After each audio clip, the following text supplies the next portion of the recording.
Comitê Científico Internacional da Unesco para a redação da História Geral da África. História Geral da África e Metodologia e Pré-História da África. Editor J. Kizerbo. Unesco. Representação no Brasil. Ministério da Educação do Brasil. Universidade Federal de São Carlos. História Geral da África e Metodologia e Pré-História da África. Comitê Científico Internacional da Unesco para a redação da História Geral da África. Coleção História Geral da África da Unesco. Volume e Metodologia e Pré-História da África. Editor J. Kizerbo. CAPITUL 5. 77. As fontes escritas anteriores ao século XV. A noção de fonte escrita é tão ampla que chega a se tornar ambígua. Se entendemos como escrito tudo o que serve para registrar a voz e o som, seremos forçados então a incluir no testemunho escrito as inscrições gravadas na pedra, disco, moeda, em suma, toda mensagem que fixa a linguagem e o pensamento, independentemente de seu suporte.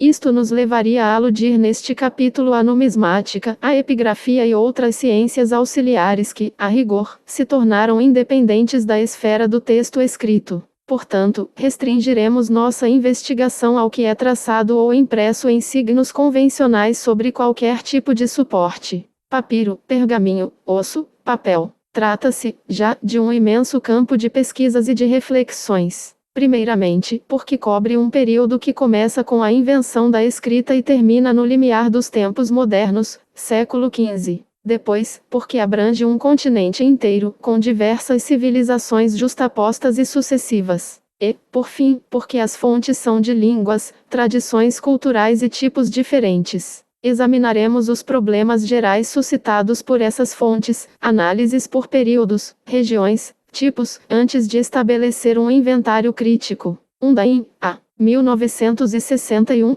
p. 449. As fontes escritas anteriores ao século XV. H. Bjait. 78. Metodologia e Pré-História da África. Problemas gerais. Não existe até o momento nenhum estudo do conjunto das fontes escritas da história da África. Por razões de especialização cronológica ou regional, os raros estudos realizados têm sido associados a campos específicos da pesquisa científica. Assim, o Egito faraônico é domínio do egiptólogo, o Egito ptolomaico e romano, do classicista, o Egito muçulmano do islamista. 3 períodos, 3 especialidades, das quais apenas uma se origina do que é especificamente egípcio. As outras 2 navegam em órbitas mais vastas, o mundo clássico, o Islã. O mesmo acontece com o Magreb, ainda que o especialista em civilização púnica seja ao mesmo tempo um orientalista e um classicista, e que o estudioso da civilização berbere seja marginal e inclassificável. O domínio da África Negra, também variado, abrange diferentes línguas e especialidades. Há fontes clássicas, árabes e fontes propriamente africanas. Mas, embora encontremos a mesma trilogia do norte do Saara, aqui ela não tem nem a mesma amplidão nem significação análoga. Existe uma imensa área onde, antes do século XV, inexiste fonte escrita. Ocorre também que determinada fonte árabe, de segunda ordem para o Magreb, por exemplo, adquire importância capital para a bacia do Níger. O historiador da África Negra, ao examinar um documento escrito em árabe, não o faz da mesma maneira que o historiador do Magreb, ou que o historiador do Islã em geral. Tais limitações e interferências traduzem a estrutura objetiva da história da África, e também a orientação da ciência histórica moderna desde o século XIX. É um fato que o Egito foi integrado ao mundo helenístico, ao Império Romano, a Bizâncio e que, convertido ao Islã, se tornou um foco radiante. Também é um fato que os clássicos consideraram a história da África como ilustração da história de Roma e que uma determinada África estava profundamente envolvida no destino da civilização romana. Mas não se pode esquecer que mesmo o historiador moderno da África romana é romanista em primeiro lugar e africanista em segundo, e que o aspecto islâmico é excluído de seu campo epistemológico. Assim, apreender a história da África como um todo e considerar, nessa perspectiva, suas fontes escritas, continua a ser tarefa delicada e particularmente difícil. O problema da periodização como se justificaria, no estudo das fontes escritas, uma cesura localizada no início do século XV? Seria porque a massa documentária de que dispomos, não obstante as disparidades culturais e temporais, guardasse uma certa unidade. 79 As fontes escritas anteriores ao século XV. Estrutural interna? Ou seria pelo desenvolvimento da própria história geral, que, amalgamando Antiguidade e Idade Média num único longo período, as separaria de uma Idade Moderna nitidamente diferente de tudo que a precedeu? Na verdade, os dois argumentos se sustentam e se completam. As fontes antigas e medievais caracterizam-se por sua escrita literária. São testemunhos conscientes em sua maioria, sejam anais, crônicas, viagens ou geografias. Já a partir do século XV, tornam-se abundantes as fontes arquivísticas, que são testemunhos inconscientes. Por outro lado, se até então a predominância era de textos clássicos e árabes, a partir do século XV as fontes árabes esgotam-se, e passamos a encontrar evidências de diferentes origens. O documento europeu, italiano, português, etc. E, para a África Negra, o documento autóctone. Mas essa mudança de natureza e de procedência das fontes traduz também uma mutação no destino histórico real da África. O século XV é o século da expansão europeia.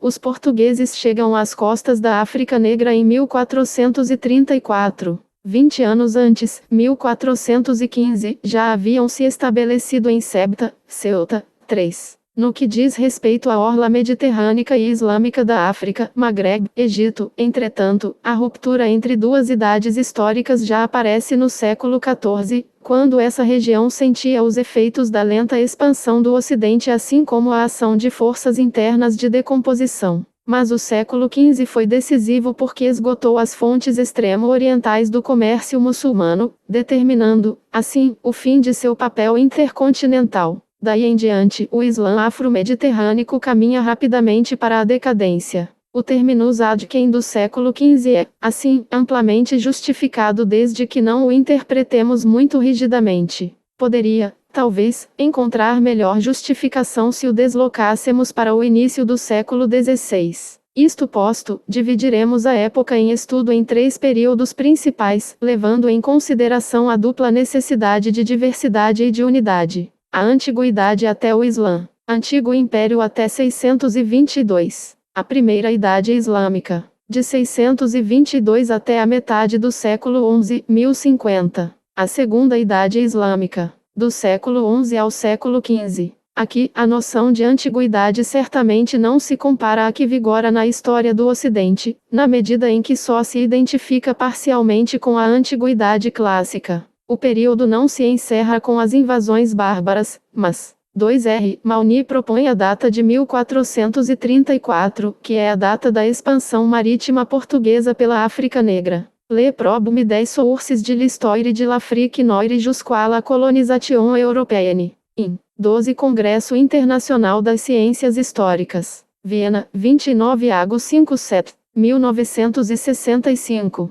2. Relatórios, História dos Continentes, p. 178. V. Também. Mauni, R. 1961, p. 18. 3. Laroui, A. 1970, p. 218. 80 Metodologia e Pré-História da África. Com o súbito aparecimento do Islã. Precisamente pela profundidade e alcance de seu impacto, o Islã representa uma ruptura com o passado que poderíamos chamar antigo, pré-histórico ou proto-histórico, conforme a região. Também é fato que, desde a época helenística, a maior parte de nossas fontes antigas são escritas em grego e latim. Se, pela estrutura de nossa documentação, assim como pelo movimento histórico global, o século VII, século do aparecimento do Islã e das fontes árabes, deve ser considerado o início de uma nova idade, o próprio período islâmico deveria, então, ser dividido em 2 subidades. A primeira, da conquista até a metade do século XI, e, a segunda, do século XI até o século XV.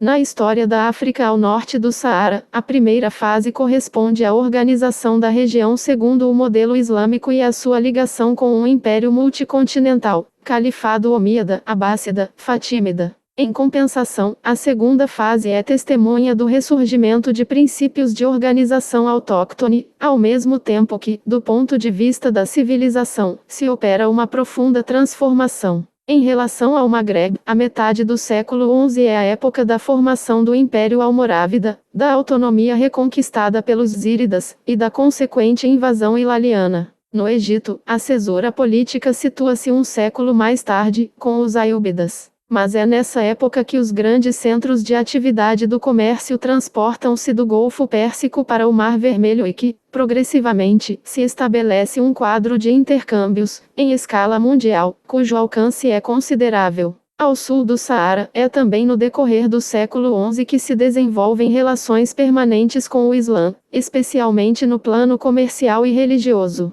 A natureza do material documentário altera-se. Quantitativamente, torna-se abundante e variado. Qualitativamente, quanto mais avançamos no tempo, maior o número de fontes inconscientes, documentos de arquivos, pareceres jurídicos, encontradas na África mediterrânea, e mais precisas as informações relativas à África Negra. Áreas etnoculturais e tipos de fontes. A classificação das fontes por períodos históricos não basta por si só. Convém levarmos em conta a articulação da África em áreas etnoculturais, cuja caracterização resulta de uma conjugação de fatores, e a própria tipologia das fontes disponíveis, que se coloca além dos períodos históricos e das diferenciações espaciais. 81 As fontes escritas anteriores ao século XV. Áreas etnoculturais. Ao examinar o primeiro ponto, seríamos tentados desde logo a fazer uma distinção elementar entre a África ao norte do Saara, África branca, arabeizada e islamizada, profundamente tocada pelas civilizações mediterrâneas e por isso mesmo desafricanizada, e a África ao sul do Saara, negra, plenamente africana, dotada de uma irredutível especificidade etno-histórica.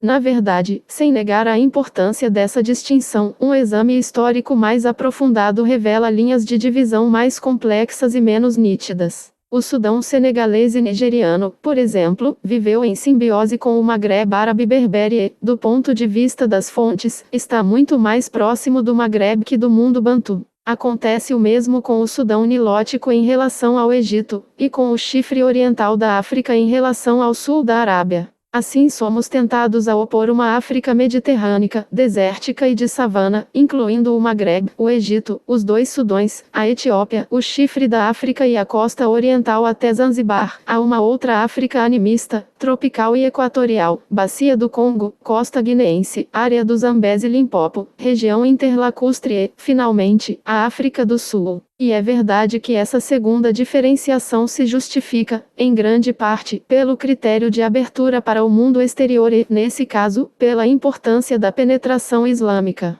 Esse fato de civilização é confirmado pelo estado das fontes escritas, que opõem uma África bem servida de documentos, com gradações norte-sul, a uma África completamente desprovida deles, ao menos no período em estudo. Mas a dupla consideração da abertura para o exterior e do estado das fontes escritas corre o risco de permitir julgamentos de valor e de ocultar sob o véu da obscuridade quase metade da África, central e meridional. Muitos historiadores já chamaram a atenção para o risco do recurso às fontes árabes, que poderia fazer crer, pela ênfase dada à zona sudanesa, que tenha sido esta região o único centro de uma civilização e de um estado organizados. 4. Voltaremos a esse ponto mais tarde. Contudo, reconheçamos desde já que, se há relação entre o estado de uma civilização e o estado das fontes, essa relação jamais poderia explicar completamente o movimento da história real. O historiador objetivo não tem o direito de fazer julgamentos de valor com base nos documentos de que dispõe, mas também não deve negligenciar seu potencial informativo sob pretexto de que podem induzi-lo a erro.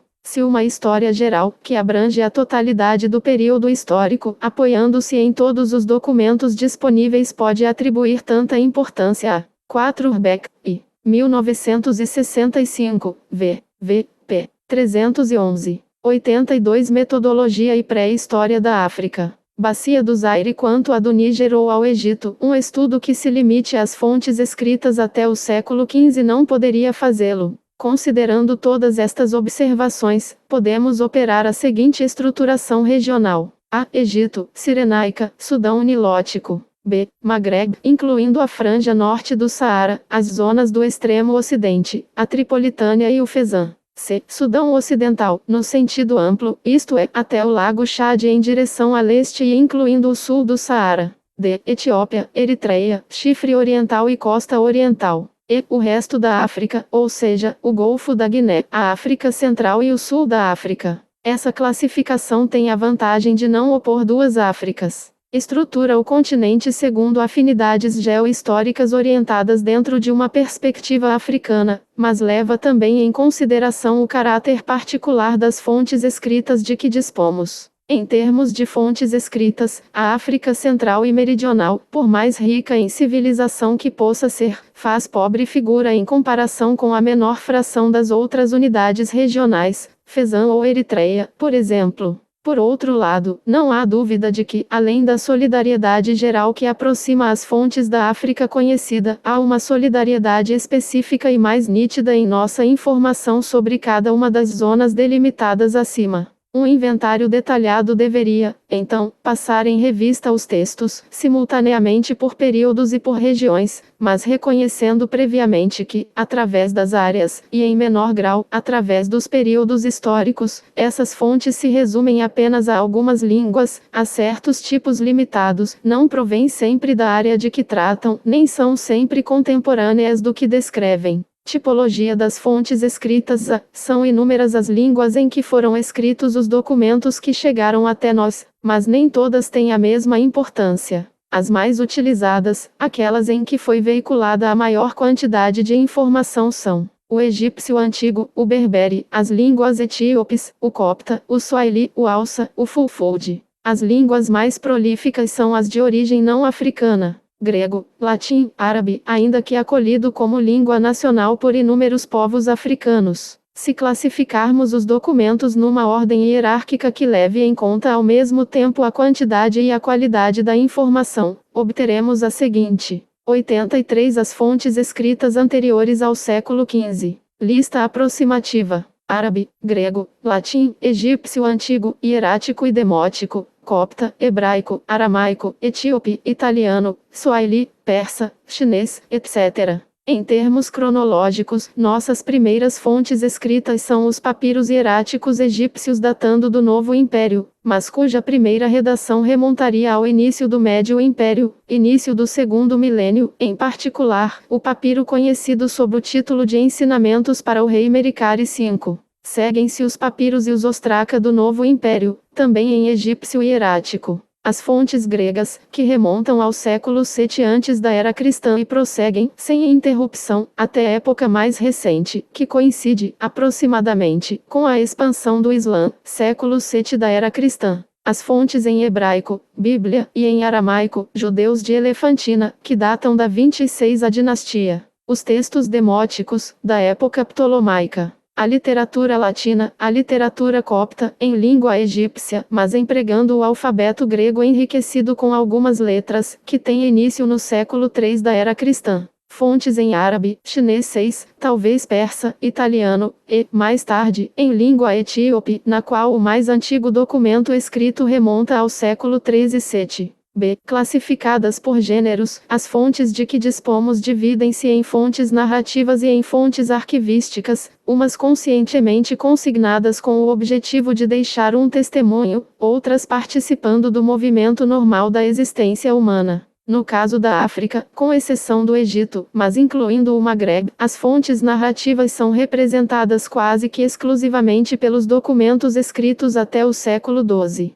Cobrem, portanto, não só a antiguidade como também a primeira idade islâmica. A partir do século XII, o documento arquivístico, embora raro, começa a aparecer no Magreb, peças almohadas, fátuas ou pareceres jurídicos da época aféssida. No Egito, os documentos arquivísticos tornam-se mais abundantes sob os Ailbidas e os Mamelucos, séculos XII e XV, enquanto os manuscritos dos mosteiros etíopes reúnem, em apêndice, documentos oficiais. Mas esse tipo de texto praticamente inexiste no resto da África, durante a época aqui considerada 8. Nosso período é caracterizado. 5 Golenis-Chef, Les Papyrus Hiératiques, N. 1115, 1116 a 1116b de l'Hermitage Imperial a Saint Petersburg, 1913. O N. 1116 a foi traduzido por Gardiner.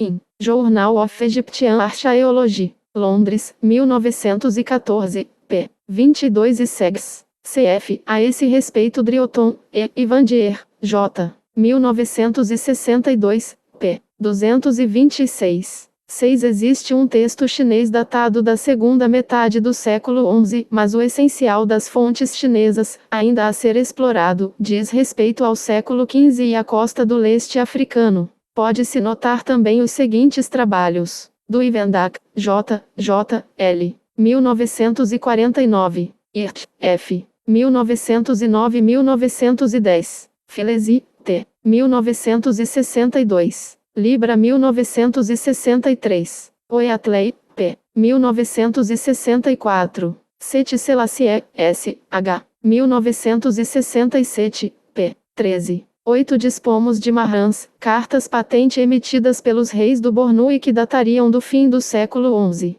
O de um Gilmio da família Masbarma. Cf. Mauni, R. 1961 e Palmer, H. 1928, T. 3. p. 3. 84 Metodologia e Pré-História da África. 85 As fontes escritas anteriores ao século XV. 86 Metodologia e Pré-História da África. Pela preponderância contínua das fontes narrativas, pelo aparecimento ou crescimento relativo das fontes arquivísticas a partir do século XII na África Mediterrânea, pela quase ausência dela na África Negra, mas, de maneira geral, pelo aumento substancial de nosso acervo de documentos a partir do século XI, culminando nos séculos XII e XIV. Os tipos de fontes podem ser enumerados do seguinte modo: fontes narrativas, crônicas e anais, obras de geografia, relatos de viagens, obras de naturalistas, obras jurídicas e religiosas, como tratados de direito canônico, livros santos ou hagiografias, obras propriamente literárias, fontes arquivísticas, documentos particulares, cartas familiares, correspondência comercial, etc. Documentos oficiais oriundos do Estado ou de seus representantes. Correspondência oficial, decretos, cartas patente, textos legislativos e fiscais. Documentos jurídico-religiosos. Devemos observar que as fontes narrativas começam no século VIII antes da era cristã, com Homero, e compreendem um número considerável de obras-primas do espírito e do saber humanos. Entre os autores, encontramos grandes nomes, que, embora, em sua maioria, não tratem especificamente da África, concedem-lhe um lugar mais ou menos importante dentro de uma perspectiva mais ampla. Entre esses nomes figuram Heródoto, Políbio, Plínio, o Velho, Ptolomeu, Procópio, Coarismi, Masudi, Jais, Ibn Khaldun. A documentação arquivística é a mais antiga do mundo. Se os papiros de Ravenna são os mais antigos registros arquivísticos conservados na Europa, datando do início do século V da era cristã, os papiros do Novo Império Egípcio lhes são anteriores em 20 séculos. É verdade que, na primeira idade islâmica, esse tipo de testemunho não ultrapassou os limites do Egito, tendo conhecido uma expansão relativamente pequena até o fim de nosso período, o que talvez se possa explicar pelo fato de a civilização islâmica medieval ter praticamente ignorado o princípio da conservação de documentos de Estado. Dos séculos XIV e XV, o período mais rico em peças de arquivos, o que chega até nós são sobretudo 87 As fontes escritas anteriores ao século XV. Obras enciclopédicas. É somente na época moderna, otomana e europeia, que se constituem os depósitos de arquivos propriamente ditos. Inventário por períodos. A antiguidade pré-islâmica, das origens a 622, esse período, em relação ao que o segue, é caracterizado pela predominância das fontes arqueológicas e, em geral, não literárias. Entretanto, ainda que secundários, os documentos escritos nos fornecem por vezes informações muito importantes. Ademais, vão se tornando mais numerosos e precisos à medida que avançamos no tempo. Do ponto de vista da divisão regional, devemos notar que estão totalmente ausentes na África Ocidental e Central. Egito, Núbia, África Oriental. As fontes escritas referentes ao Egito até o primeiro milênio são exclusivamente egípcias. Trata-se dos papiros hieráticos e dos ostraca, cuja origem não remonta além do Novo Império, mas que podem, como dissemos, conter informações mais antigas. 9. Papyrus e Ostracon designam o suporte. No primeiro caso, trata-se de uma planta. No segundo, de uma lâmina de calcário. Os signos hieráticos distinguem-se dos signos hieroglíficos por sua aparência cursiva, prestando-se melhor ao traço que ao entalhe. Os papiros e ostraca, numerosos na 19 e 20 dinastias do Novo Império ou período ramessita, 1314-1085 antes da era cristã, referem-se tanto à vida administrativa, como à vida privada. Encontramos relatórios administrativos e judiciários, registros de contabilidade, cartas particulares e também contos e romances. Os papiros jurídicos 10 e os papiros literários 11 têm sido objeto de cuidadosos estudos e, desde o século XIX, vêm sendo publicados. 9 Drioton, E. Ivandier, J.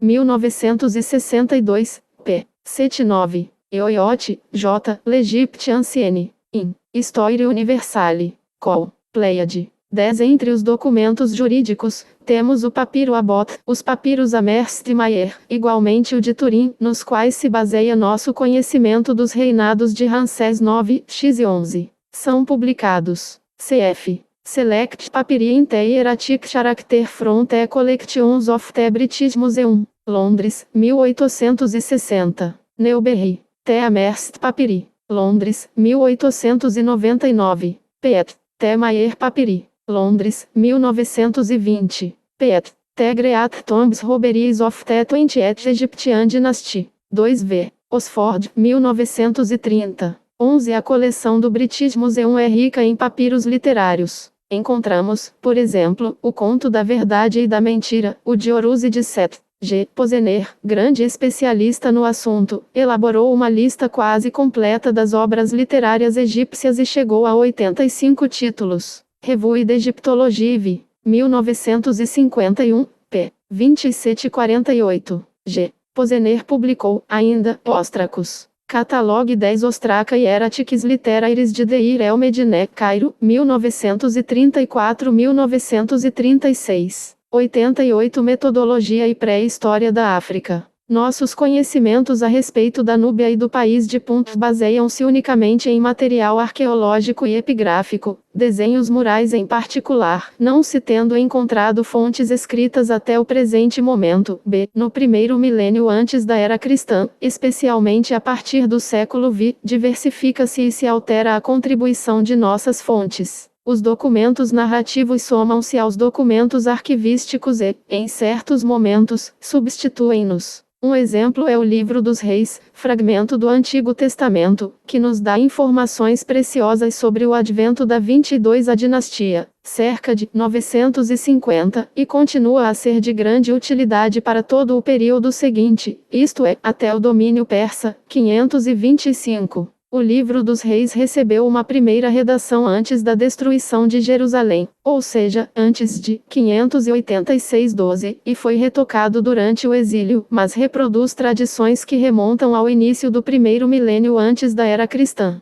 Outras fontes estrangeiras, gregas sobretudo, trazem dados sobre o baixo período a partir da primeira dinastia saíta, século 8 antes da era cristã. Menandro, Aristodemo, Filocoro, Heródoto. Do ponto de vista arquivístico, os papiros deste período aparecem escritos em grego ou em demótico, escrita ainda mais cursiva que o hierático. No século V, os papiros dos judeus de Elefantina são nossa principal fonte, enquanto, nos séculos 4 e 3, aparece a crônica demótica, c. o período que se estende do estabelecimento dos Ptolomeus no Egito, fim do século 4 antes da era cristã, até a conquista árabe, 639, cobre um milênio que se caracteriza pela abundância de fontes gregas e pela emergência da zona etíope-eritreia em nosso campo de conhecimento. Políbio, Estrabão, Diodoro, Plínio, o Velho falam-nos dessa região com uma precisão relativa, que não exclui a ignorância ou a ingenuidade. O naturalista romano nos dá em sua história natural numerosas informações sobre o mundo etíope, em particular no que diz respeito aos produtos do comércio e aos circuitos de troca.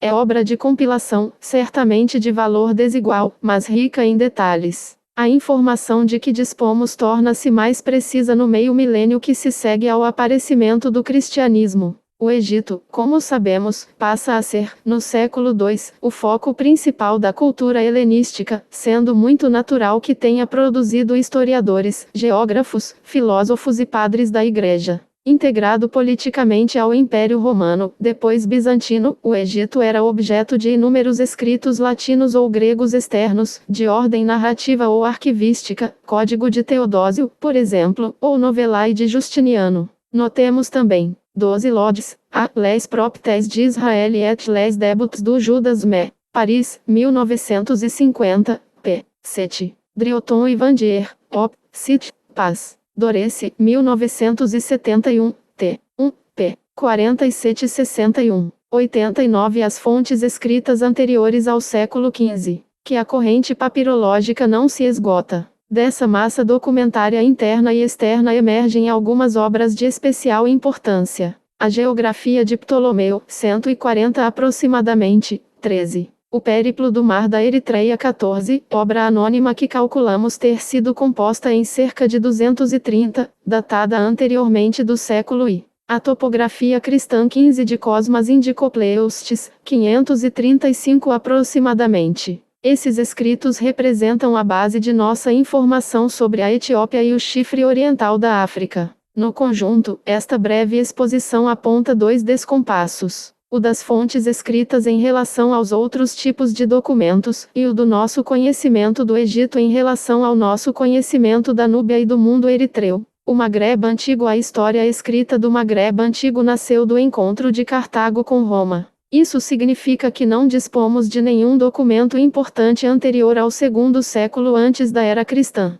Apenas indicações esparsas na obra de Heródoto, evidentemente, e nas obras de outros historiadores gregos. O período autenticamente púnico depende da arqueologia e da epigrafia. Além disso, a história de Cartago, tanto anterior quanto posterior a Aníbal, o confronto com Roma e o curto período de sobrevivência que se seguiu, não deve quase nada às fontes púnicas escritas. Sabe-se hoje que o Périplo de Anão, em grego, cuja descrição se estende às costas norte-ocidentais da África, é falso e não pode ter sido escrito antes do século I. Restam os trabalhos agronômicos atribuídos a Magão, dos quais apenas alguns trechos foram conservados por autores latinos. Entre as fontes autóctones, seria necessário mencionar as notas de Juba II, que Plínio, o Velho, compilou em sua História Natural. O essencial, se não a totalidade, de nossas fontes escritas relativas à história do Magreb Antigo, fases cartaginesa, romana, vândala e bizantina, é constituído pelas 13 sobre os geógrafos clássicos e pós-clássicos que trataram da África. Ver a obra fundamental de Yusuf Kamel, Monumenta Cartografica Africae et Aegypti, Cairo e Leide, 1926 a 1951, 16 vol. Convém que esse trabalho seja reeditado com um aparato crítico novo e importante. 14 Editado por Muller. Geographie Graeci Minores. Paris, 1853, t. E reeditado por Jalmar Frisch em Göteborg em 1927. Essa importante obra vem sendo editada desde o século XVI, em 1533, e depois em 1577. 15 Cosmas é um viajante que visitou a Etiópia e a ilha de Socotra. Sua obra figura na Patrologia Grecque, de Migne, t. 88, coleção que deve necessariamente ser consultada no que se refere à antiguidade, ao lado da Patrologia Latine, do mesmo Migne. A obra de Cosmas recebeu excelente edição em 3 tomos das Editions du Cerf, Paris, 1968-1970. Assinalemos a importância, para nosso conhecimento da cristianização da Etiópia, da Historia Eclesiástica, de Rufino. In Patrologia Grecque, de Migne, com tradução latina. 90 Metodologia e Pré-História da África. Obras dos historiadores e geógrafos clássicos, isto é, aqueles que escreviam em grego ou latim. Em geral, esses autores não são africanos, mas à medida que a África se romaniza, surgem escritores autóctones, especialmente entre os padres da Igreja, no período que se estende de 200 a 100 e que corresponde ao apogeu e à queda de Cartago, a organização da província romana da África sob a República e o Principado. Temos por fontes uma grande quantidade de documentos conhecidos, escritos em latim e grego. Políbio, 200 a 120, nossa fonte principal. Estrabão, Diodoro da Sicília, Salustio, 87 a 35, Tito Livio, Apio, Plínio, Tácito, Plutarco, século I, e Ptolomeu, século II, sem contar os numerosos escritores menores 16. Seria muito útil que se reunissem os escritos dispersos relativos à África do Norte. Até agora foram coligidos apenas os documentos referentes ao Marrocos 17. Assim sendo, o pesquisador vê-se obrigado a examinar sistematicamente as grandes coleções clássicas, em que a erudição europeia do século XIX utilizou todos os seus recursos de crítica e de formidável labor. Biblioteca Teubneriana, Telo Web Classical Library, texto e tradução inglesa, Collection G. Boudet, texto e tradução francesa, Collection des Universités de France, Scriptorum Classicorum Bibliotheca Oxoniensis. Seria conveniente acrescentar a essas fontes narrativas, outras mais diretas, constituídas pelos textos do direito romano, embora sejam estes de origem epigráfica 18. As obras escritas dos analistas, cronistas e geógrafos greco-latinos não têm valor uniforme em todo o subperíodo considerado. Alguns tendem a compilar as informações de seus predecessores, outros nos trazem informações originais preciosas e às vezes até mesmo um testemunho direto. Políbio, por exemplo, viveu na intimidade do Escipião e provavelmente assistiu ao sítio de Cartago em 146. O Bellum Jugurthinum, de Salustio, é um documento de primeira ordem sobre os reinos berberes. O Bellum Civile, de César, é a obra de um ator da história. A figura e a obra de Políbio dominam esse período. Políbio é, como já foi dito 19, o filho da época e da cultura helenísticas. Nasceu em 200 aproximadamente, isto é, no momento em que ocorre o encontro de Roma, na explosão de seu imperialismo, com o mundo mediterrâneo e, mais especificamente, com o 16 citemos Aristóteles, Política, César, Bellum Civile e Bellum Agricum, Eutrópio, Justino, Orósio. Há mais de 30 fontes textuais apenas para a história de Aníbal. 17 Roget, M. Le Maroc chez les auteurs anciens. 1924. 18 Girard, P. Testes de Droit Romain. 6. Aed. 1937. 19 Cambridge Ancient History, v. 8. Rome and the Mediterranean. 91 As fontes escritas anteriores ao século XV. Mundo helenístico. Prisioneiro e exilado em Roma, aprendeu as duras lições do exílio, esse mestre violento do historiador e do filósofo. A proteção do Escipião amenizou sua estada, mas lhe valeu, sobretudo, para a aquisição de vasto conhecimento da história de Roma e de Cartago. Após 16 anos de cativeiro, retornou à pátria, a Grécia, mas não demorou a deixá-la novamente para percorrer o mundo. Conta-se que durante sua estada na África, Cipião Emiliano ofereceu-lhe uma frota para que pudesse explorar a costa atlântica do continente. Em outras palavras, estamos diante de um homem de audácia, experiência e incansável curiosidade. Políbio não é apenas nossa principal fonte para tudo que se refere ao duelo púnico-romano. De um ponto de vista mais amplo, é um observador de primeira ordem da África e do Egito de seu tempo. Se os 40 livros que compõem as Pragmateia tivessem chegado até nós, talvez nossos conhecimentos fossem muito mais completos. Talvez tivéssemos informações precisas, precisão que falta em toda parte, sobre a própria África Negra. Assim mesmo, os 6 livros que se conservaram destacam-se das demais fontes pela qualidade da informação e inteligência da observação. B. Após o século I e durante os 4 séculos em que se enraiza ao máximo a organização imperial na África, entrando, posteriormente, numa crise prolongada, as fontes literárias tornam-se raras. Há um vazio quase total no século II e os séculos III e IV são marcados pela predominância de escritos cristãos, especialmente os de Cipriano e Agostinho. Há obras gerais, que ultrapassam o quadro africano para colocar os grandes problemas religiosos e que não participam do discurso histórico direto, mas há também obras polêmicas e de circunstância, mais comprometidas com os acontecimentos. O que sabemos a respeito do movimento donatista baseia-se nos ataques do maior de seus adversários, Santo Agostinho, 354-430, e, por isso mesmo, as precauções mais sérias mostram-se necessárias. Do mesmo modo, no que se refere às fontes escritas relativas ao período imperial, a patrologia apresenta-se como o principal instrumento de nosso conhecimento, embora seja muito parcial. O pesquisador terá, também nesse caso, acesso a grandes coleções. O Corpus de Berlim em grego, apenas o texto. O Corpus de Viena em latim, apenas o texto. Esses monumentos da erudição alemã têm seus equivalentes na erudição francesa, com os dois corpos de Migne.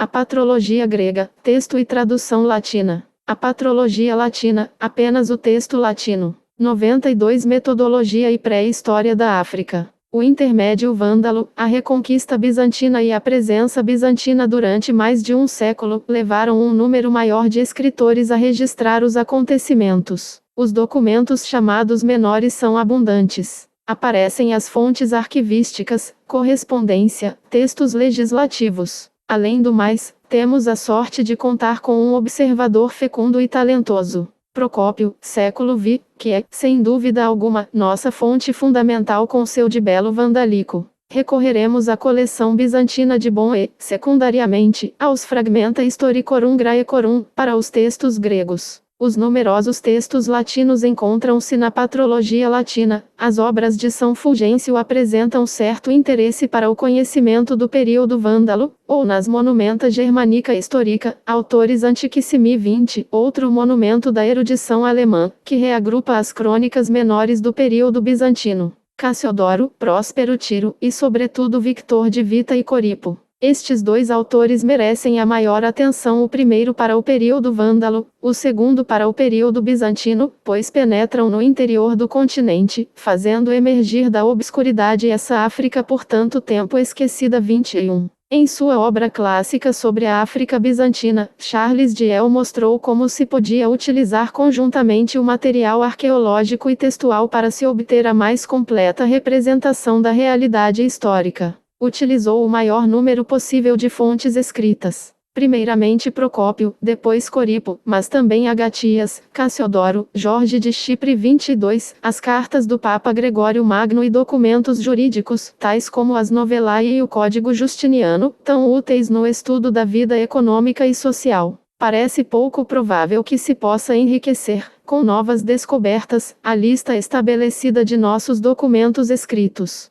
Em compensação, pode-se explorá-los melhor, estudando-os com maior profundidade, aplicando-lhes uma crítica rigorosa, confrontando-os com um material arqueológico e epigráfico ainda inesgotado, sobretudo utilizando-os com mais honestidade e objetividade. 23. 20 nas Monumenta, de Moncey, T. 912, 1892, 11, 1894, e 13, 1898, encontram-se o texto de Victor de Vita no T. 31, 1879, editado por C. Olm, e o texto de Coripo no T. 32, 1879, editado por J. Parts. 21 sobre a África vândala e bizantina, dispomos de duas obras modernas fundamentais, que fornecem detalhes das fontes utilizáveis. C. Courtois, 1955, e C. Dyell, 1959. Para o alto período, a Histoire ancienne de l'Afrique du Nord, de S. Gsell, que, embora envelhecida, ainda deve ser consultada.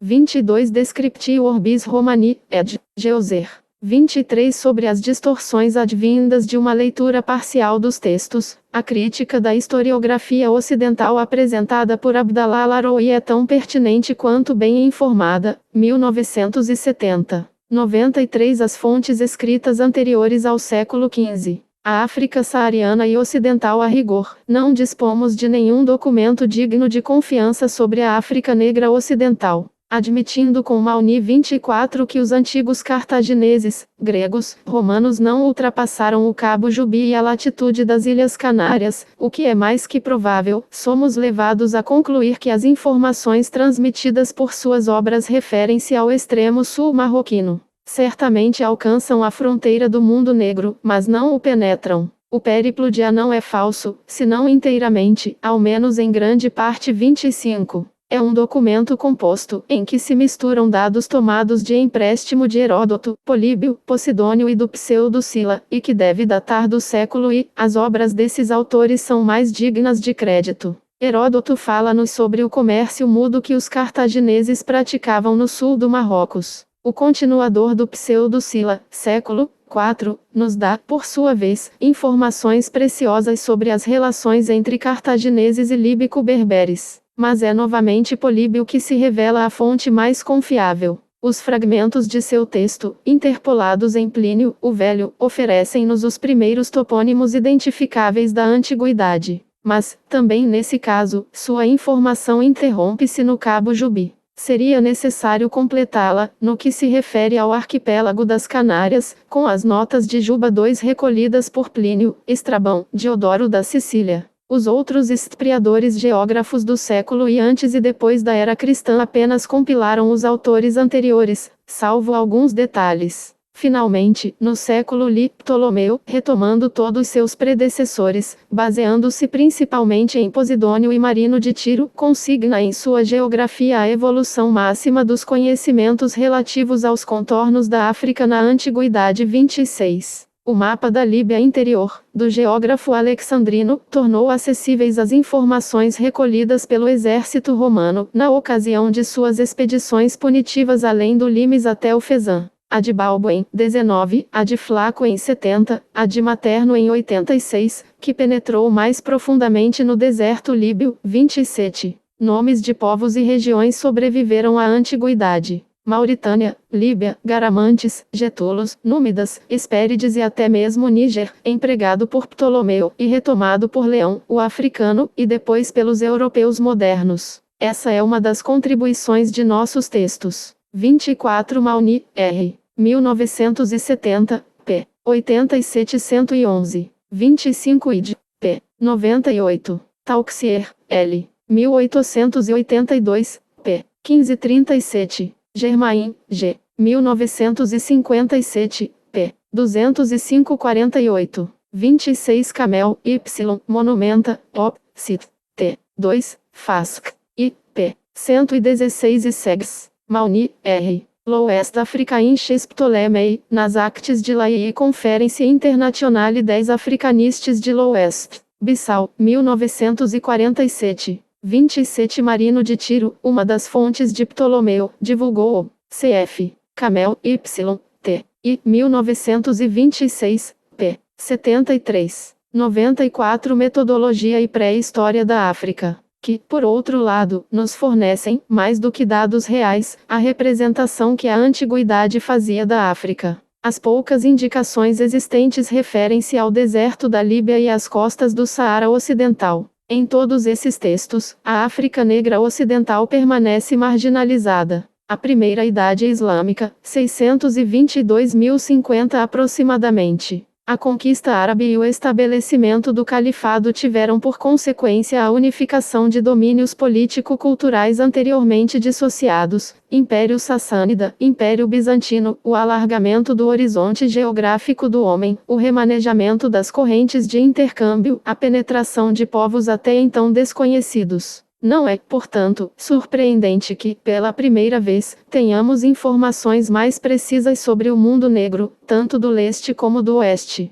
Mas enquanto o Egito e o Magrebe estavam integrados no corpo do império e depois da comunidade islâmica, o mundo negro simplesmente fazia parte de sua esfera de influência. Daí uma informação parcelar, desconexa, às vezes mítica, mas ainda assim preciosa. Se excluirmos as fontes arquivísticas, cuja tradição continua no Egito, papiros coptas e gregos de Afrodite, papiros árabes do Fayum e de Ashmunain 28, enfim, no século X, algumas peças de arquivos fatímidas, e que concernem especificamente a esse país, a maior parte de nossas fontes, narrativas no sentido amplo ou indireto, é comum a toda a África. É uma característica evidente nas obras geográficas e que pode ser percebida em vários textos jurídicos. Portanto, parece mais cômodo proceder, nesse caso, a um inventário por gênero, destacando, todavia, a sucessão cronológica e sem perder de vista a estrutura regional. As crônicas, não dispomos de nenhuma crônica anterior ao século IX. Mas foi no século VIII que se elaborou a informação oral, tendo como centro incontestável o Egito, com exceção da costa oriental da África, em ligação comercial direta com o Iraque meridional. Por outro lado, o caráter excêntrico do Egito, do Maghreb e a fortiori do Sudão fez com que, mesmo no século IX, século da explosão da historiografia, 28 são importantes os trabalhos de Groman, Arabi e Papyri in the Egyptian Library, 5v, 1934, 1959, e Infurrum und Restomati der Arabischen Papyrus Kind, Praga, 1955. Os papiros gregos e coptas foram estudados por H. Bell. Para os registros fatímidas. Shayal, Majmat al-Ataik al-Fatimeya, Cairo, 1958. 95 As fontes escritas anteriores ao século XV. Árabe, lhe fosse reservado um pequeno lugar nas grandes Tariq 29, al-Tabari, al-Dinawari, al-Baladori dos Ansab al-Ashraf, focalizadas no Oriente.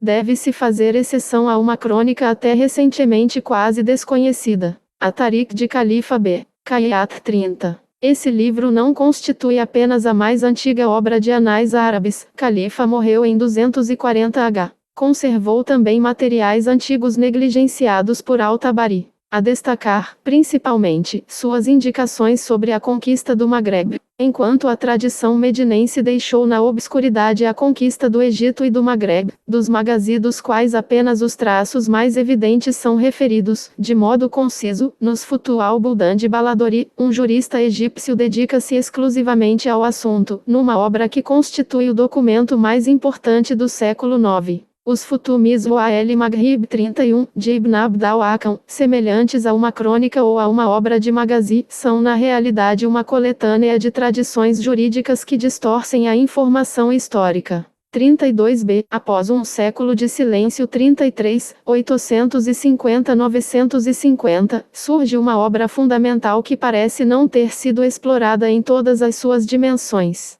O Kitab ul-Latmiz wa-Aqdatua, de Kindi, morto em 961. Essa obra biográfica, que não é uma crônica, embora possa ser tratada como tal, não apenas encerra dados precisos e de primeira mão sobre o Egito, mas também devido aos primeiros laços dessa província com o Maghreb se revela uma das fontes mais seguras para o conhecimento do Maghreb no século 834. O século X é o século ismailiano do Islã e do Islã africano principalmente. Consultar-se-ão, assim, os escritos. 29 Todavia, é importante assinalar que um dos primeiros historiógrafos árabes, Umar B. Shaba, nos legou o mais antigo testemunho árabe relativo aos negros, texto reproduzido por al-Tabari, Tariq, t. 7, p. 609-614. Trata-se da revolta do Sudã, em Medina, em 145 h. 762, atestando uma forte presença africana no alto período. Esse texto não foi comentado até agora. 30 Editado em Najaf, em 1965, por Umari com prefácio de A. S. al-Ali, 344 p. 31 Editado por Torrey em 1922, traduzido parcialmente por Gateal, reeditado no Cairo por Amir em 1961. Sobre as precauções que devem ser tomadas para sua utilização. R. Brunswick, Ibn Abd al-Hakam et la Conquête de l'Afrique du Nord par les Arabes, Análise de l'Institut d'études orientales d'Alger, v. 1942-1947, estudo hipercrítico que não nos parece prejudicar a contribuição desse texto, fundamental para o Egito, útil para a África, importante para o mundo negro, eventuais contatos de Uqba com o Fezzan negados por Brunswick num outro artigo. O famoso tratado chamado Bakht com os Núbios. 32 Não há muita coisa para se extrair de um compilador tardio, o Baid al-B. Sali, descoberto e magnificado por E. Leve Provençal, cf. Arabica, 1954, p. 3542, como uma nova fonte da conquista do Maghreb. E. Leve Provençal é seguido em seu julgamento por Mauni, in Tableau, op. cit. p. 34, cuja análise das fontes árabes, cuidadosa e exaustiva, não se preocupa muito com a crítica rigorosa. 33 Com exceção de algumas crônicas anônimas interessantes como Al-Imam As-Siyaza, Cairo, 1904, do pseudo Ibn Qutayba e o anônimo Akbar Majmua, Madrid, 1867. 34 Editado por R. Guest em 1912 e reeditado em Beirute em 1959. 96 Metodologia e pré-história da África. Xiitas, como a Sirat al-Ajib Jafar, mas sobretudo a Iftita ad-Dawla Qadi al-Numan, obra fundamental, sem muitas datas, mas rica em informações sobre o início do movimento Fatímida 35.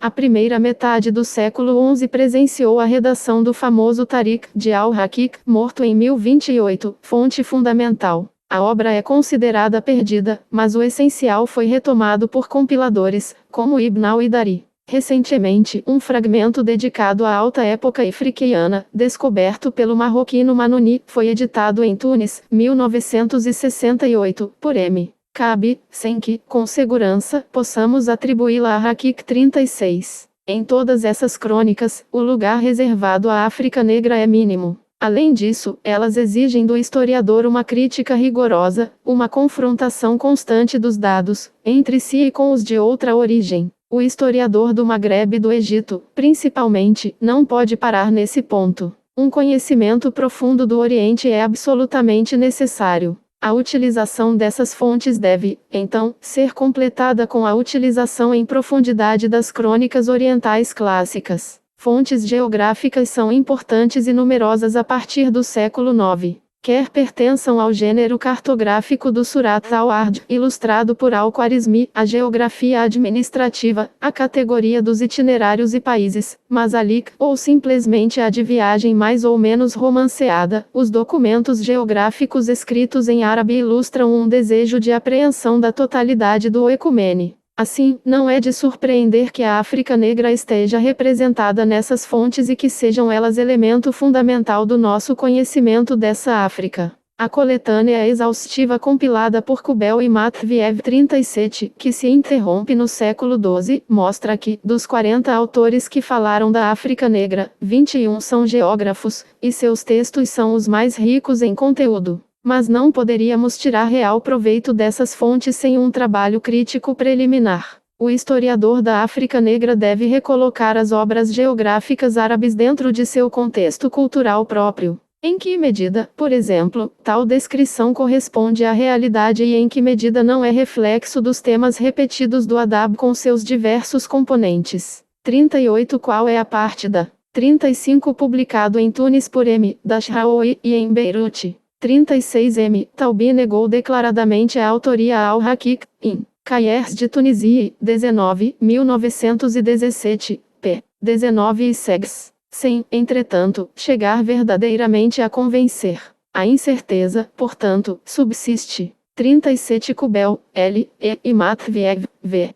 1960 e 1965. Ver também Kuok, J. 1975. 38 Miquel, A. 1967 e 1975. 97 As fontes escritas anteriores ao século XV. Herança grega, da herança iraniana, da própria tradição árabe, a da compilação, a da observação concreta. Mas, por outro lado, deve-se exercer a crítica dos textos a partir do interior, isto é, com um conhecimento aprofundado da história da África, tomando-se cuidado para não ler essa história apenas em fontes essencialmente geográficas. Mas é inadmissível o ponto de vista estritamente ideológico daqueles que, por islamofobia 39, preocupação mal colocada de um africanismo introvertido, recusam o exame aprofundado dessas fontes 40. Da pleiade de geógrafos que, da metade do século IX a meados do século XI, consideram um lugar à África, quase todos estão nesse caso, somente alguns transmitem uma informação original e séria.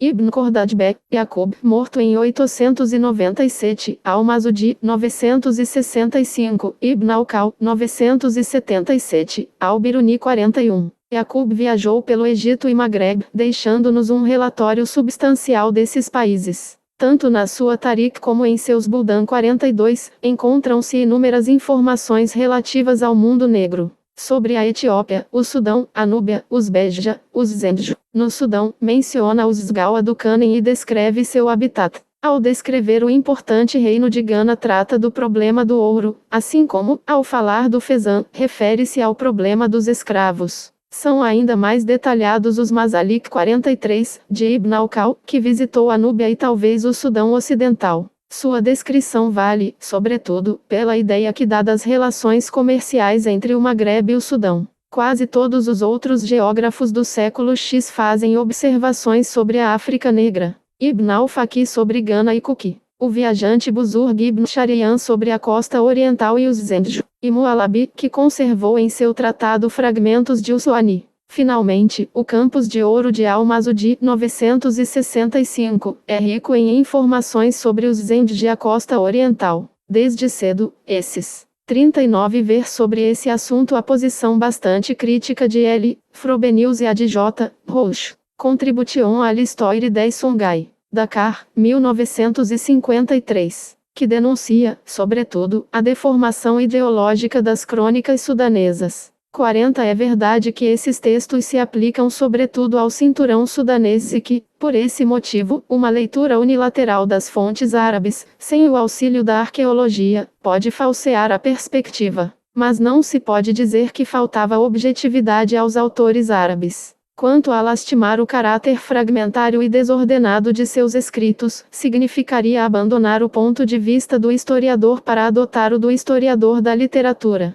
Encontraremos julgamentos variados em N. Levixion. Será útil também referirmos-nos à comunicação de Irbeck no 12 Congresso Internacional das Ciências Históricas em Viena, Atas, p. 311 e segs. Ver também T. Leoick. Perspectives nouvelles sur l'histoire africaine, relatório do Congresso de Dar es Salaam, 1971, e Arabic External Sources for the History of Africa to the South of the Sahara, Oroclau Arzal Krakow, 1969. 41 Ver Correio da Unesco, Jun. 1974. 42 Editado na Biblioteca Geograporum Arabicorum, T. Sete, de Goethe, como a maioria dos geógrafos árabes. A tradução de G. Wist, sob o título de Livre des Pais, é útil, mas nem sempre precisa. 43 Kitab al-Mazalik wa el Mamalik, B. G. A. 2. Kubel, L. E. e Matviev, V. V. 2. P. 33 e segs. 98 Metodologia e Pré-História da África. Textos chamaram a atenção dos especialistas africanistas e orientalistas, como Delafosse, Cerulli 44, Kramers 45 e Mauni 46. Fontes jurídicas e religiosas. Os tratados de direito e as viagens hagiográficas de Tabakat, desde a Mudawana de Sanum até os tratados caridjitas, constituem rico manancial de informações sobre o Magreb. Alguns são utilizáveis para a região saariana de contato com a África Negra. A crônica sobre os imãs rustêmidas de Taher, de Ibn al-Sagir, início do século X, 47, permite-nos afirmar a existência, a partir do fim do século VIII, de relações comerciais entre o Principado Ibadita e Gal. Permite-nos, também, completada por compilações posteriores, tais como a Siyar de al-Isyani, identificar a ocorrência desse comércio em toda a orla saariana da África do Norte. Mas essas fontes hagiográficas só fornecem informações de maneira alusiva. Devem ser lidas de acordo com uma problemática prefixada e constantemente comparadas com outros tipos de fontes. Não autorizam, em nossa opinião, construções e deduções ousadas, como a que propõe Leoick. A Segunda Idade Islâmica, 1050-1450. O que caracteriza esse longo período é a riqueza, a qualidade e a variedade de nossa informação. As fontes arquivísticas, sempre secundárias em relação aos documentos literários escritos, são, contudo, importantes. Documentos da Geniza, cartas almorávidas e almohadas, registros de Waqf, fatwas, documentos italianos, peças oficiais intercaladas nas grandes compilações. Os cronistas produzem obras de primeira ordem, que valem tanto pela observação dos fatos a eles contemporâneos como pela reprodução de antigas fontes perdidas. Finalmente, no que se refere à África Negra, nosso conhecimento atinge seu ponto máximo, enquanto com os manuscritos etíopes surgem novos documentos africanos. 44 Documenti Arabi per la Storia del Etiopia, 1931.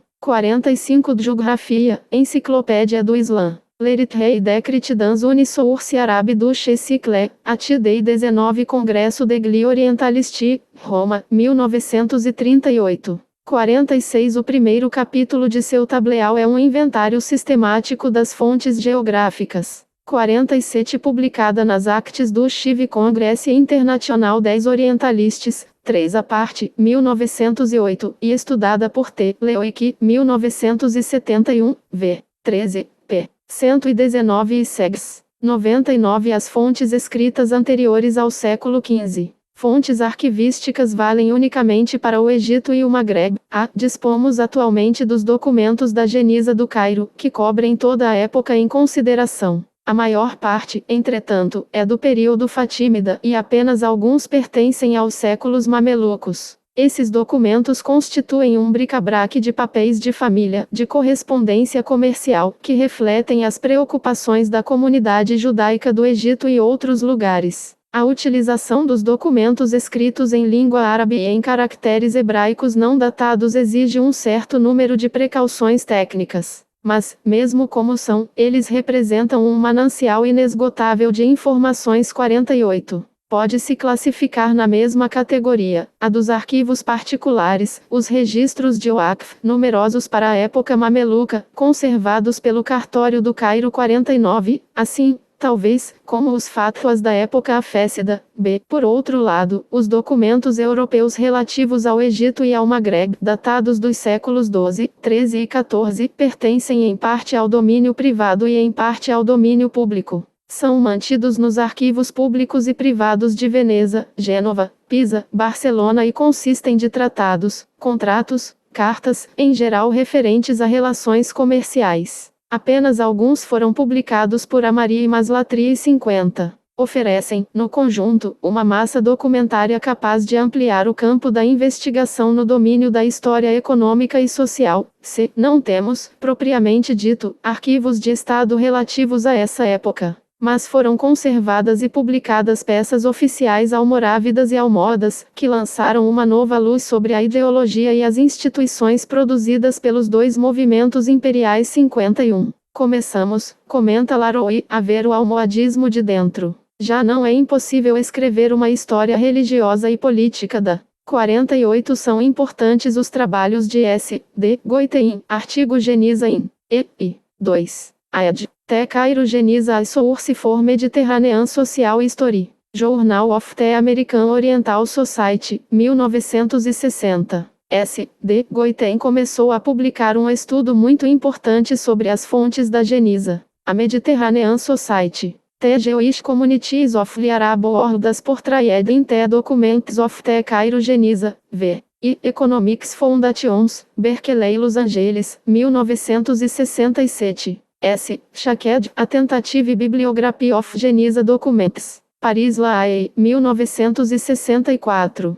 H. Rabi, 1972, p. 13. Um grande número desses documentos encontra-se no British Museum e em Cambridge. 49 Rabi, H. 1972, p. 68 e 200. 50 Amari, e Diplomie Arabi Dr. Archivio Fiorentino, Florence, 1863. Maslatri, Traités de Paix et de Commerce et Documents divers concernant les relations des chrétiens avec les arabes d'Afrique septentrionale ao Moyen Âge. Paris, 1866, suplemento 1872. 51 Lettres Oficiais Almohavides, editadas por H. Munizia, M. Maqui. 37 Lettres Oficiais Almohades, editadas e traduzidas por E. Levi Provençal, Rabat, 1941. Al-Baidak, Documents inéditos de História Almohade, ed. e trad. Francesa por E. Levi Provençal, Paris, 1928.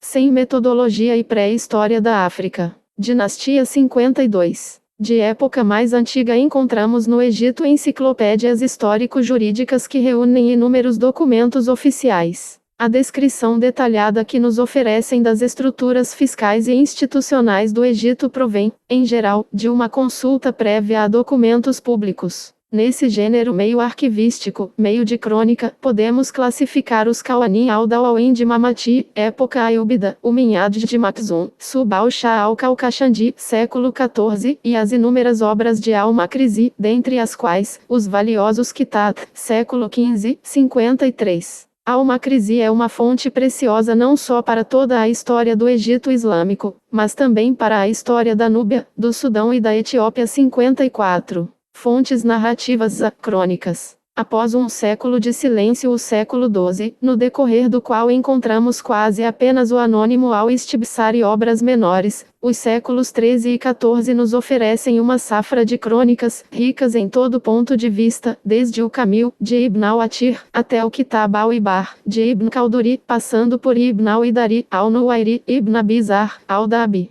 Testemunhas de seu tempo, esses homens realizaram também um esforço de síntese dos acontecimentos dos séculos anteriores. Nuwairi é tão importante para os mamelucos como para a conquista do Maghreb. 55. Ibn Dari, tanto para a história almohada como para todo o passado da Ifríquia. E o conhecimento de Ibn Khaldun, enfim, sobre o mundo berbere o faz autoridade suprema em matéria de história da África. B. Geografia. Os tratados de geografia aparecem em abundância nesses 4 séculos. Seu valor varia conforme o autor e conforme a região descrita. 2 geógrafos destacam-se da maioria pela amplitude e qualidade de sua observação. Al-Bakri, 1068, no século XI, e Al-Umari, morto em 1342, no século XIV. Enquanto obra tão notória como a de Idrizi é discutível e discutida, podemos obter informações originais em obras geográficas menos conhecidas. A de Ibn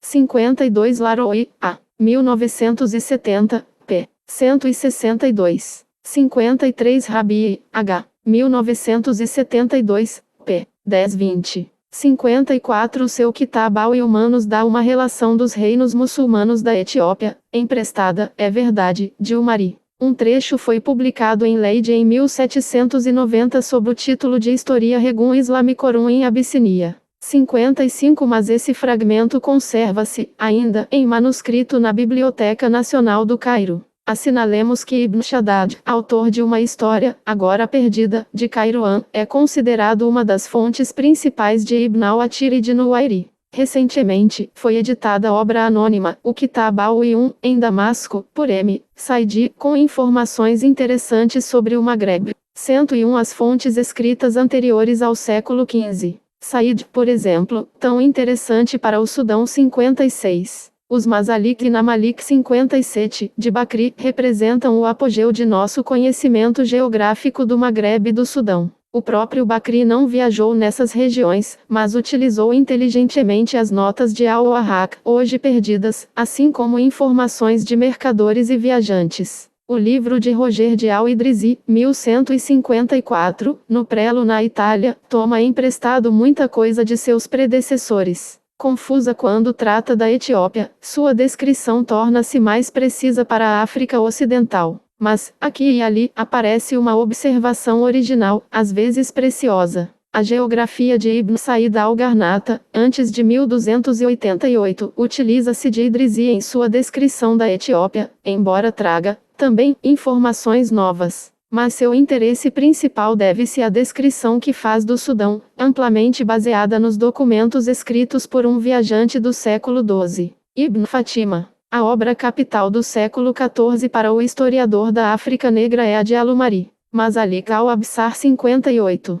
Testemunho de um observador de primeira ordem, ela é nossa principal fonte para o estudo do Reino do Mali, em sua organização interna e em suas relações com o Egito e o Islã. Mas é também o relatório árabe mais rico que temos sobre os estados muçulmanos da Abissínia no século XIV. A obra de Al-Umari apresenta, além do interesse de sua descrição, o problema do aparecimento do Estado no Sudão e o da islamização, como fazia, 3 séculos antes, Al-Bakri relativamente ao problema do grande comércio de ouro. Este último autor evoca a profundeza dos laços entre o Maghreb e o Sudão. O primeiro sugere o deslocamento desses laços para o Egito. A obra de Umari é completada por outra, de um observador direto da realidade sudanesa e magrebiana, Ibn Battuta. Mas os geógrafos menores e autores de narrativas de viagens são numerosos e devem, de qualquer modo, ser consultados. Citemos Al-Zuhri, século XII, Yaqut, Al-Dimashqi, século XIV, a geografia dita mozaferiana, Ibn Jubayr, Al-Baghdadi, Abdari, Tijani, Al-Balawi, Al-Inhari, c. Fontes de inspiração religiosa e literária. As fontes religiosas provêm de vários horizontes. Notemos as obras de Tabacat e de hagiógrafos sunitas, caridjitas, marabúticos e mesmo cristãos, originários da comunidade copta. Citemos 56 para uma relação completa dos geógrafos, ver L. Kubel e V. Matvi, juntamente com o primeiro capítulo de R. Mauni, 1961, pela nota de T. Leoick, 1971, e a introdução da tese de A. Miquel, 1967. 57 publicado e traduzido por Gislane sob o título Description de l'Afrique septentrionale, Paris, 1911. 58 parcialmente traduzido por M. Godefroy de Montbini sob o título L'Afrique Moïse l'Égypte, Paris, 1927. 102 Metodologia e Pré-História da África. Figura 5 um manuscrito árabe, verso, N.